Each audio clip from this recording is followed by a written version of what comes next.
there, grade 2. Miss Desiree here again, and we are going to continue discussing about author's purpose and point of view. Okay, so on our first video, we discussed the purposes and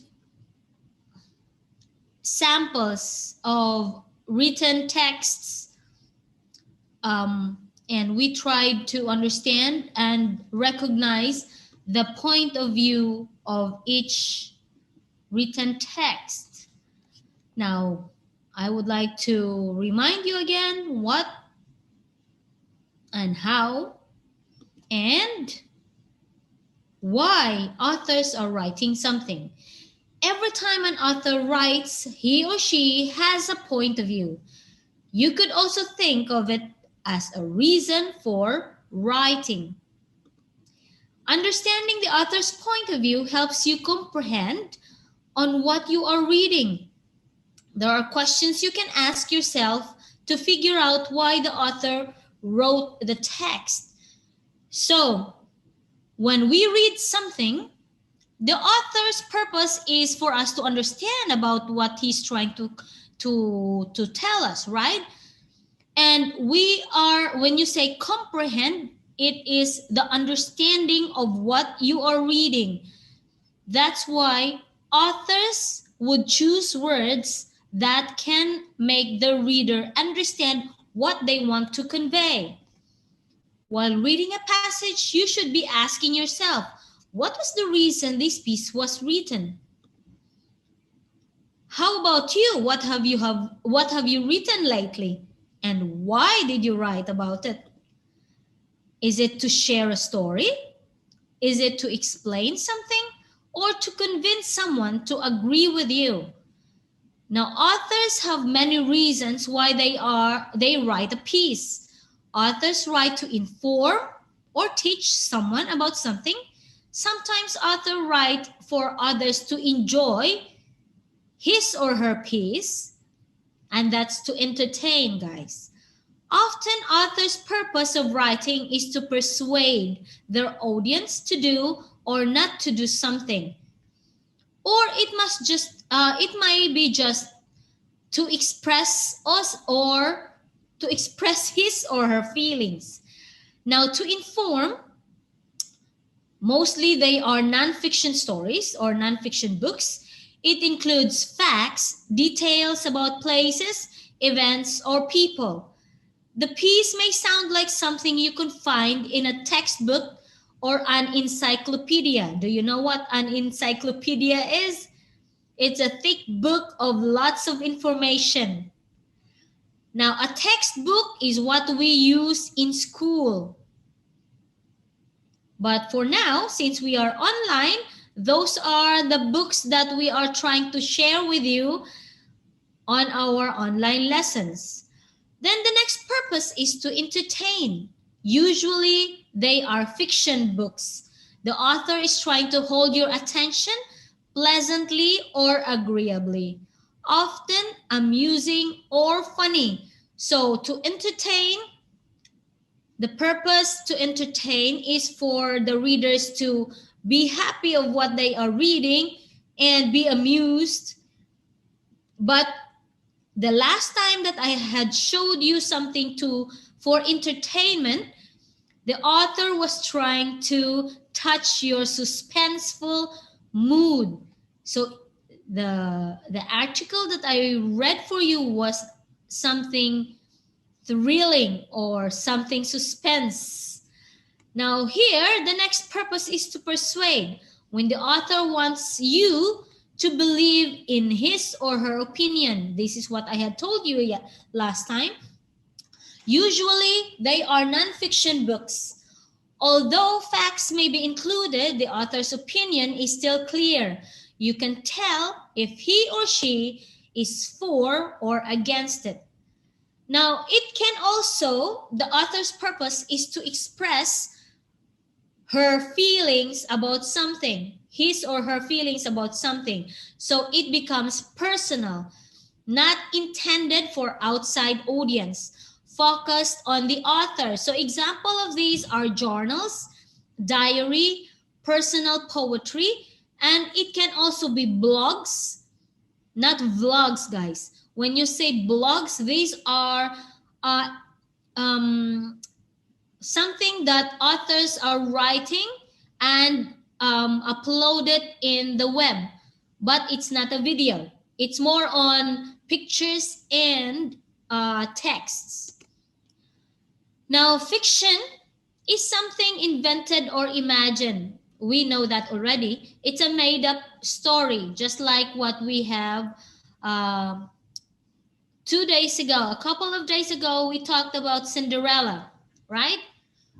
Okay, and nonfiction are true factual information. It has details, and this information can be checked whether it's true or not. Now let's try to read a few passages and let's determine the author's point of view. Okay, we have this advertisement, rushing pest control.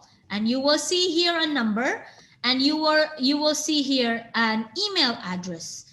Now, let's use the information to determine the author's purpose. What do you think is the author's purpose here on this post? When you say rushing pest control, and you can find a cell phone number and an email address, what do you think is this? Is it to inform us? Is it to entertain us? Is it to persuade us? Or is it to express something?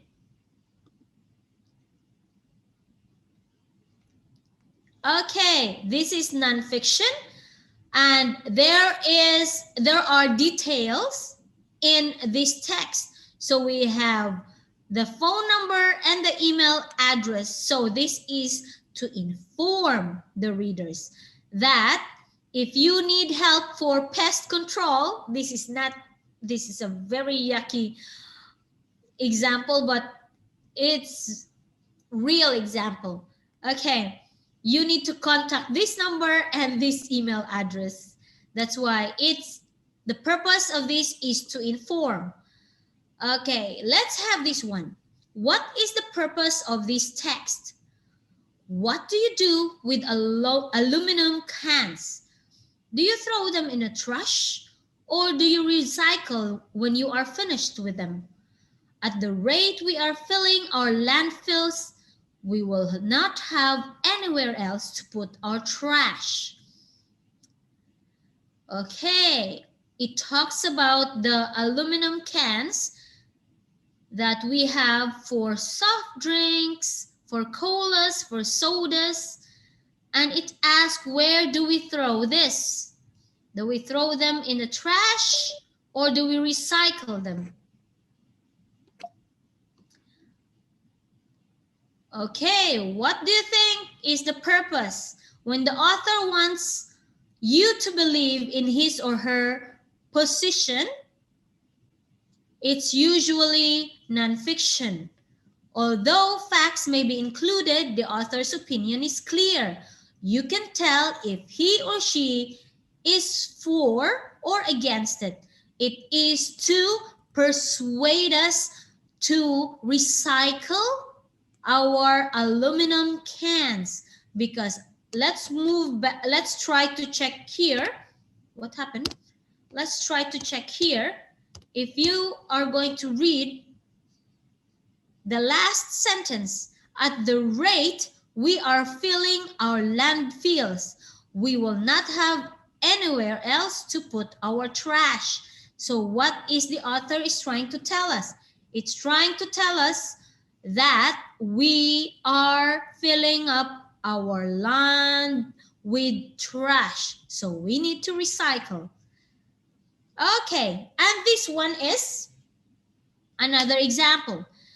This was Kathy's first babysitting job.